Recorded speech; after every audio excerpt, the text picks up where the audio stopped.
زیارت نہ ہو، اگر اپنے کسی بھی ائمہ کی زیارت نہ ہو۔ عزیزو، جناب شہید کا واقعہ آپ نے بہت سنا، لیکن اس سے پہلے ایک ذکر بتاؤں۔ روزانہ کوشش کروں گا کہ اذکرونی اذکرکم کی منزل کو سمجھاتا ہوا آگے بڑھوں اور اپنی روحانیت کو کیسے بڑھایا جائے، اپنا لائف سٹائل اہل بیت کے لائف سٹائل جیسا کیسے بنایا جائے۔ یہی ذکر کتنا فائدہ دیتا ہے۔ ایک شخص کہتا ہے میرا باپ بڑا گنہگار تھا، میں نے غسل و کفن دے کے اسے دفن کیا، رات کو خواب میں اپنے باپ کو دیکھا، تعجب تب ہوا جب میں نے اپنے باپ کو جنت میں دیکھا۔ میں نے کہا بابا آپ تو بڑے گنہگار تھے، آپ تو بڑے خطاکار تھے، آپ جنت میں کیا کر رہے ہیں؟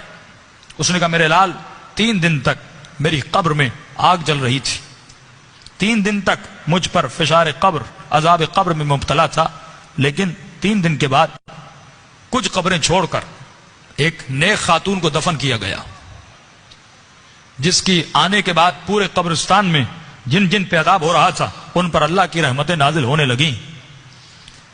فرمایا نور برس رہا تھا۔ کہا بابا یہ کیسا نور تھا؟ کہا جیسے اس کو دفن کیا پہلی رات بھی، دوسری رات بھی، تیسری رات بھی اس کی قبر میں حسین ابن علی آتے تھے۔ فرمایا جب اس خاتون نے میرے عذاب کو دیکھا، فرمایا اس کے دل میں رحم پیدا ہوا، اور جب امام حسین اس کی قبر میں آئے تو اس نے کہا مولا مجھ پر تو رحمتیں ہیں، لیکن یہ بھی آپ کا چاہنے والا ہے، اس کی قبر میں عذاب ہو رہا ہے، میں چاہتی ہوں میری خاطر آپ اس کی شفاعت کر دیں۔ کہ اس وقت امام نے دعا کے لیے ہاتھوں کو بلند کیا، میرا عذاب ختم ہوا۔ کہ بابا وہ خاتون کون سی تھی؟ کہ اس کا نام یہ تھا، اس کے شوہر کا نام یہ ہے، فلاں محلے میں رہتی تھی۔ یہ نیند سے اٹھا، اس محلے میں گیا، اس شخص کا نام پوچھا، کہ فلاں خاتون آپ کی زوجہ تھی؟ کہا ہاں۔ کہ اس کا کون سا ایسا عمل تھا؟ کیا وہ بہت زیادہ نمازی تھی؟ کہا نہیں، صرف واجبات پہ عمل کرتی تھی۔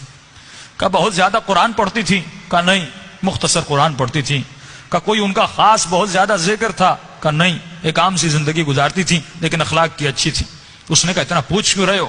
اس نے سارا واقعہ بتایا کہ آپ کی زوجہ کی خاطر میرے باپ کی شفاعت ہو گئی، کوئی تو ایسا عمل ہوگا جس کی وجہ سے امام حسین اس کی قبر میں گئے۔ تو فرمایا ایک عمل تھا جو کثرت سے کیا کرتی تھی۔ کہ وہ کون سا عمل تھا؟ فرمایا روزانہ زیارت عاشورہ پڑھا کرتی تھی۔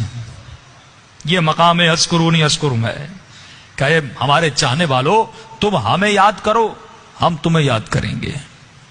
اللہ کہتا ہے تو ایک قدم ہماری طرف آ، ہم اہل بیت